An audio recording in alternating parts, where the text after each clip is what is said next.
Shaji and Bhubi, the compare for the program. Nagaland Bhojpuri समाज के president, secretary, chairman, joint secretary और सारे executive members और मेंबर्स को मैं धन्यवाद देना चाहता हूँ। इस 12th फेलिसिटेशन प्रोग्राम जो आज आपने ऑर्गेनाइज़ किया है, ये बहुत ही एक नेक कदम और स्पेशली हमारे जो स्टूडेंट्स हैं और उनके पेरेंट्स हैं, उनके लिए बहुत प्राउड मोमेंट है। दीमापुर जैसे छोटे जगह में मेरे को बार बार हर जगह हर प्रोग्राम में एक चीज़ हमेशा नोटिस करता हूँ और अपने मैं खुद उत्तर प्रदेश से बिलोंग करता हूँ, आजमगढ़ डिस्ट्रिक्ट से मूलतः मैं रहने वाला हूँ। तो मैं वहाँ पे भी बताता हूँ कि नागालैंड एक स्पेशली दीमापुर बहुत छोटी सी जगह है। कहने को अब चुमुकदीमा डिस्ट्रिक्ट और न्यूलैंड के बाद हमारी जनसंख्या करीब 2.5 लाख है। उसके बावजूद यहाँ जितने भी समाज हैं एक साथ एकजुट होकर हैं, चाहे वो भोजपुरी समाज हो, चाहे वो मारवाड़ी समाज हो, हिंदू सेवा समिति हो, मुस्लिम काउंसिल हो, हमारा गुरुद्वारा समिति है। तो एक ऐसी छोटी जगह में इतने एक्टिव जो सिविल सोसाइटीज़ है, मुझे नहीं लगता ये और किसी स्टेट और किसी डिस्ट्रिक्ट में देखने को मिलती है। और ये मैं हर जगह और बार बार इस चीज़ को दोहराता हूँ। और ये हमारे अखंडता और एकता की एक खूबसूरती है। और स्पेशली ऐसा जो कि कोई नया प्रोग्राम नहीं, 12th फेलिसिटेशन प्रोग्राम पिछले 12 साल से ये आगे बढ़ाया जा रहा है। तो इसके लिए मैं ऑर्गेनाइजर्स को बहुत बहुत धन्यवाद देना चाहता हूँ और आशा करता हूँ कि और अच्छी तरह से और एक तरीके से इस चीज़ को आगे बढ़ाया जाए, इस चीज़ को ना रोका जाए। क्योंकि स्टूडेंट्स के लिए इस तरह से एकजुट होना, स्पेशली एक पर्टिकुलर एरिया के, एक पर्टिकुलर समाज के, क्योंकि बहुत ही परसेप्शन वाइज अगर देखा जाए, हम लोग मैं जब कॉलेज में गया, दिल्ली गया, तो लोगों की एक मानसिकता है कि यूपी के लोग, बिहार के लोग बस रट्टा मार के आगे बढ़ जाते हैं। हालांकि और लोग हमसे इस समाज से डरते भी हैं। कंपटीशन में अगर आप देखें तो चाहे वो, मैं केवल सिविल सेवा की बात नहीं कर रहा, सिविल सेवा एक बहुत ही एक छोटा सा ग्रुप है, चाहे वो इंजीनियर्स हो, डॉक्टर्स हो, बिजनेसमैन हो, इस समाज के लोग, इस समाज के छात्र हमेशा से, पहले से और आगे भी और प्रेजेंट में भी हर जगह सक्सेसफुल होते आए हैं। इसका मूल मंत्र है इस समाज के जो हमारे पेरेंट्स हैं, उनका सेक्रीफाइस बहुत बड़ा है। चाहे वो पूर्वी उत्तर प्रदेश हो जहाँ से मैं बिलोंग करता हूँ, चाहे वो बिहार हो। हम ज़्यादातर देखते हैं कि स्पेशली जो मेधावी छात्र होते हैं, जो पढ़ने में थोड़े सक्षम होते हैं, हमारे यहाँ अच्छे इंस्टीट्यूशंस की कमी है, अच्छे कॉलेजेस की कमी है, अच्छे कोचिंग इंस्टीट्यूशंस की कमी है, जिसके लिए बहुत सारे बच्चों का पलायन होता है। कोई लखनऊ जाता है, कोई इलाहाबाद जाता है, कोई दिल्ली जाता है। माता पिता भी अपने आर्थिक अवस्था के हिसाब से बहुत ज़्यादा सेक्रीफाइस करते हैं। बच्चे छोटे उम्र में उनसे दूर रहना पड़ता है। साल में कभी कभी छठ पूजा में या दुर्गा पूजा में घर जा पाते हैं, कभी कभी वो भी नहीं जा पाते। तो एक बहुत बड़ा सेक्रीफाइस है। जो आदमी दिल्ली के कंफर्ट में पढ़ा है, अपने स्कूल से कॉलेज बचपन से गया है, वो इस चीज़ को कभी नहीं समझ सकता। तो ये योगदान आई थिंक पेरेंट्स का इस रीजन के बहुत बड़ा सेक्रीफाइस है, क्योंकि बहुत बड़ा इंडस्ट्रियल एरिया से हम लोग नहीं आते हैं। जो भी है छोटा मोटा व्यवसाय है या खेती है या किसी की सर्विस है, उसी से इस परिवार को आगे बढ़ाते आए हैं सारे लोग। और उसी में से इतना बड़ा योगदान देना पूरे देश को, आई थिंक ये हमारे पूरे भोजपुरी समाज के लिए बहुत बहुत गर्व की बात है।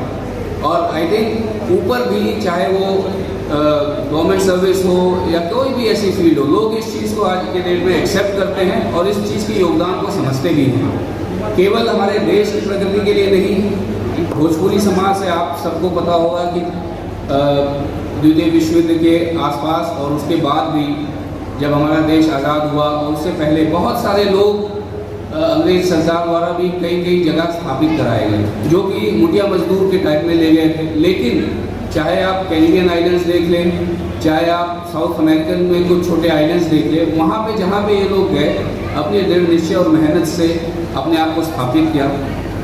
और वहाँ जाकर कई लोग तो वहाँ के कॉन्स्टिट्यूशनल हेड भी बने हैं। इनफैक्ट मेरे को जो याद आ रहा है ट्रिनिडाद एंड टोबैगो की जो प्रेसिडेंट थी वो भी भोजपुरी समाज से बिलोंग करती। तो इस तरह से जिस भी जगह ये समाज के लोग गए हैं वो कंट्रीब्यूट करते आए हैं और उस चीज़ को साल दर साल देखा जा रहा है और उस चीज़ को हर रोज से एक्सेप्टेंस भी दी जा रही है।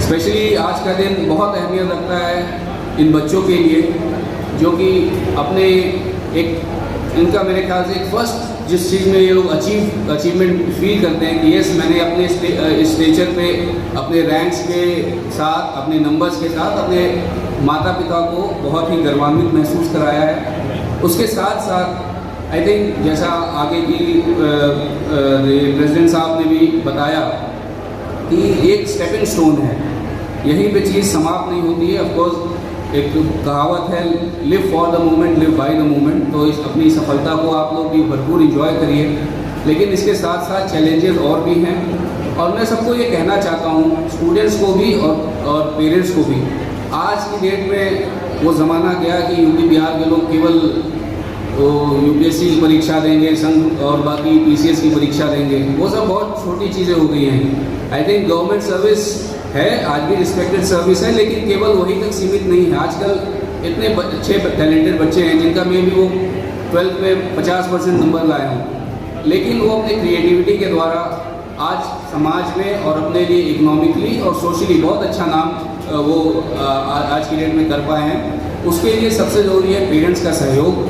आई थिंक पेरेंट्स एक बेस्ट जज हैं, उनके घर के गुरु हैं और अपने बच्चों की क्या क्षमता है, उनको किस चीज़ में रुचि है, उसका सपोर्ट करना चाहिए। हाँ, गलत राह पे जब भी उनको लगे कि उनका बेटा या बेटी जा रहे हैं तो उसमें भी उनको स्ट्रिक्ट होकर उसको गाइड करना चाहिए, लेकिन मैं रिक्वेस्ट करता हूँ कि उनके करियर को डिक्टेट नहीं करना चाहिए कि नहीं तुम यही काम करो, जो तुम्हारा रुचि है उसको छोड़ के तुम इस फील्ड में जाओ। आई थिंक ये भी हमारे पेरेंट्स को समझना चाहिए। आजकल एक पूरा देश पूरा विश्व एक गांव की तरह है, हर चीज़ इंटरनेट के थ्रू जुड़ा हुआ है, तो आई थिंक उसके बहुत एडवांटेजेस और डिसएडवांटेजेस भी हैं। तो अपने बच्चों को अच्छे संस्कार, अच्छी शिक्षा दी ही जा रही है। आई थिंक बहुत सेक्रीफाइस करते हैं इस एरिया के पेरेंट्स, स्पेशली भोजपुरी समाज जिस एरिया को बिलोंग करता है, तो बच्चों को भी अपनी रिस्पॉन्सिबिलिटी समझनी चाहिए। और ये याद रखिए कि आप जो भी उन्नति करते हैं, मैं खुद रियलाइज़ करता हूँ, मैं एक बिजनेस फैमिली से बिलोंग करता हूँ जो कि एक संपन्न बिजनेस फैमिली था, लेकिन हमारे यहाँ सरकारी नौकरी में कोई नहीं था। लेकिन मेरे पिताजी हमेशा से ये थे कि मेरा लड़का जो है बिज़नेस छोड़ के कहीं एक दूसरे लाइन में जाए। तो बहुत छोटे उम्र में मेरे को उन्होंने लखनऊ हॉस्टल में भेजा, फिर मैं वहाँ से दिल्ली गया और फिर सिविल सर्विसेज लेके मैं नागालैंड में मेरी पोस्टिंग हुई। तो उसमें मैं भरपूर योगदान अपने पिताजी का मानता हूँ जो इतने दूरदर्शी थे और उन्होंने इस चीज़ को समझा कि कैसे अपने जनरेशन को केवल बिजनेस लाइन नहीं होके और देश सेवा में कैसे इनको बढ़ावा दिया जाए। तो आप आज इतने अच्छे परसेंटेज लेके सारे बच्चे यहाँ पे बैठे हुए हैं और मुझे ये भी पता चला कि टॉप 20 टॉपर्स में से एक मैक्सिमम नंबर इस समाज के बच्चों का कंट्रीब्यूशन है, जो कि बहुत नई बात नहीं है। मैं फिर से रिपीट करता हूँ, बहुत नई बात नहीं है, क्योंकि इस समाज के लोग हर बार चाहे वो कोई भी एग्ज़ाम हो उसमें हमेशा से टॉपर्स रहे हैं। तो मैं सबको वही आग्रह करना चाहता हूँ कि शिक्षा में हम आगे रहे हुए हैं और भी आगे बढ़ें और साथ साथ अन्य क्षेत्रों में भी हम अपनी रुचि जो है उसमें भी और एक्सप्लोर करें, आगे बढ़ते रहें। और बच्चों से मैं यही अनुरोध करना चाहता हूँ, ये आपके वर्किंग ईयर्स हैं, मेहनत करिए, एंजॉय भी करिए, लेकिन जो आपको आई नो जितने आपके 95%, 90%, 85% वाले बच्चे हैं, सारे फोकस लोग हैं। मैं आपको और उससे ज़्यादा ज्ञान तो क्या ही दे सकता हूँ, लेकिन फोकस रहिए। जो भी आप करते हैं एक अपना टाइम शेड्यूल के साथ करिए। वीकेंड में अगर आप एंजॉय करना चाहते हैं एंजॉय भी करिए, लेकिन जो आपका फोकस है उस पर रहिए। आजकल डिस्ट्रैक्शंस भी बहुत ज़्यादा हैं और जो भी कदम आप ले उससे आप ये सोचिए कि मैं कैसे अपने माता पिता का, अपने समाज का, अपने एरिया को भी मैं कैसे सपोर्ट कर सकता हूँ। मिल के रहे, मिलजुल के रहे, आई थिंक ये बहुत इम्पॉर्टेंट चीज़ है। और अगर कुछ बच्चे इसमें से अगर ग्रेजुएशन के लिए अलग जगह भी जाना चाह रहे होंगे, अगर कुछ सिविल सर्विसेज में भी रुचि रखना चाह रहे होंगे, तो मैं इसमें मतलब मेरे को कई साल हो गए, सिलेबस वगैरह भी बदल गए, लेकिन मैं जिस तरह की भी मदद हो आप मेरे को अप्रोच कर सकते हैं। मैं रिसेंट बैचेस के बच्चों से आपको कनेक्ट करा सकता हूँ जो आपको हेल्प कर सकते हैं। अगर कोई भी करियर गाइडेंस की ज़रूरत हो तो उस हिसाब से मेरे ऑफिस में आप मेरे को अप्रोच कर सकते हैं। मुझे भी बहुत खुशी होगी, समाज के लोग हैं यहाँ पे, ऐसा कोई योगदान मैं कर पाया तो ये मेरे लिए भी बड़ी गर्व की बात होगी। तो मैं यही आशा करता हूँ कि इसी मेहनत के साथ, इसी दृढ़ निश्चय के साथ आज मैं यहाँ पे आपको एड्रेस कर रहा हूँ। मैं भी 4 साल बाद आप लोगों में से कोई यहाँ के इस गैदरिंग को एड्रेस करूँगा तो मैं भी उस फोटो को देख के बहुत खुश होऊंगा। तो इस सबके साथ मैं पूरे समाज को बहुत धन्यवाद देता हूँ और सारे जितने हमारे यंगस्टर्स हैं जिन्होंने आज ओवर अचीव किया है, सबको कॉन्ग्रेचुलेट करता हूँ और आशा करता हूँ कि आप लोग जिस भी फील्ड में आप आगे बढ़ना चाहते हैं, बिजनेस हो, आपका जो भी करियर आपने आगे आपके लिए देखा है, उसमें आप सारे सक्सेसफुल हों और अपने माँ बाप का, अपने क्षेत्र का नाम रोशन करें। बहुत बहुत धन्यवाद।